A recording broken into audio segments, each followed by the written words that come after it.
Според градоначалникот Тони Затковски, адаптацијата на просторот за канцелариите е завршена, само се чека техничкиот дел за да се официјализираат истите.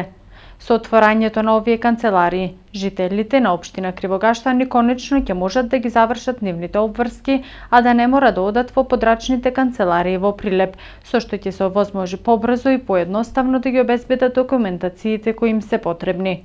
Исто така, ќе им се намалат трошоците кои мора да ги направат за да одат во подрачните канцеларии во Прилеп. За прв пат во општина Кривогаштани, сите пензионери и лица со посебни потреби во текот на секоја недела ќе имаат 3 дена бесплатни карти, каде што можат да патуваат со 5 превозници и тоа: Росруб, Тамтрас, Вафи, Зокида, Стела. Превозот ќе се одвива низ цела општина Кривогаштани до општина Прилеп, со што ќе се добиваат соодветни карти за легитимација од соодветните превозници, изјави градоначалникот Тони Затковски.